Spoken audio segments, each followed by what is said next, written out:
era globalisasi sekarang ini merupakan kenyataan yang harus dihadapi oleh setiap negara.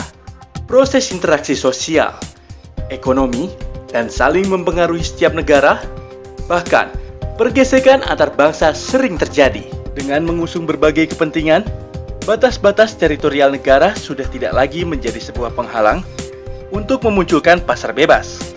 Mekanisme pasar yang bisa menguntungkan bagi negara berkembang seperti Indonesia, atau malah merugikan apabila kita tidak cukup persiapan menghadapinya. Dengan dukungan dana pemodal asing yang tak terbatas, produk dan karya mereka dapat dijual dengan massal dan murah, sehingga mengancam produk-produk lokal. Terlebih dengan berkembangnya negara-negara kaya baru di Middle East Arab yang mempunyai kekuatan ekonomi tak terbatas, semakin menjadi ancaman bagi pasar Asia, khususnya Indonesia. Kurangnya tempat berkreasi dan inovasi diakibatkan oleh kurangnya pemanfaatan teknologi pada sentra-sentra industri lokal, yang mana merupakan basis-basis ekonomi kerakyatan yang berpotensi menjadi tulang punggung ekonomi. Karena kurang terperhatikannya basis industri lokal, maka pelaku industri dengan modal asing dan sumber dayanya yang masuk ke Indonesia akan semakin mudah dan mempunyai posisi yang kuat untuk melemahkan tumbuh kembangnya industri lokal. Pumpida Hidayatullah, seorang teknopreneur, pengajar, serta pemimpin handal berkelas internasional, telah memiliki pengalaman dalam dunia bisnis, teknologi, dan juga kemasyarakatan.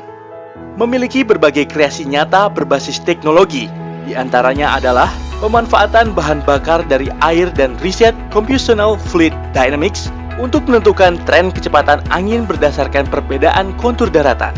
Dalam kesehariannya, Pumpida tak lepas dari pemberdayaan generasi muda melalui kreasi dan prestasi nyata.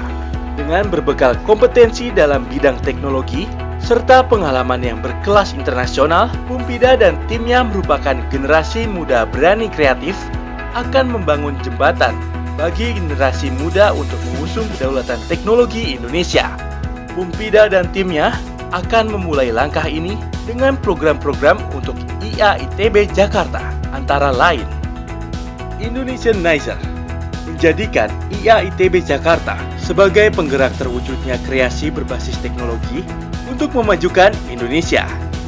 Pembekalan SDM, membuka akses dan kolaborasi dengan universitas-universitas dalam dan luar negeri, serta memberikan fasilitas mentoring kepada sarjana-sarjana Indonesia, khususnya dalam pengembangan bisnis, inovasi, dan teknologi. Menciptakan teknokrat yang kuat, menjadikan IAITB Jakarta sebagai salah satu basis hub komunikasi antar teknokrat demi terciptanya teknopreneur handal, sehingga dapat memperkuat tumbuh kembangnya industri lokal, khususnya dalam bidang teknologi dan kreativitas yang dimulai dari IAITB Jakarta. Memproduksi teknokrat-teknokrat yang kuat dan kreatif. Dengan IAITB Jakarta sebagai basis hub teknopreneur, maka IAITB Jakarta dapat dijadikan modul basics untuk menghasilkan teknopreneur yang kuat dan handal berikutnya, yang dapat memajukan industri-industri lokal Indonesia untuk dapat bersaing di kelas internasional. Mari kita persiapkan masyarakat Indonesia menghadapi tantangan pasar bebas dan globalisasi, dimulai dari IAITB Jakarta. We start small, we grow fast. Karena kalau bukan kita, siapa lagi yang akan mengusung kedaulatan teknologi bagi Indonesia? Mari bersama-sama menjadi generasi yang muda, berani, dan kreatif. ITB Jaya, Indonesia Jaya, Pumpida nomor 3.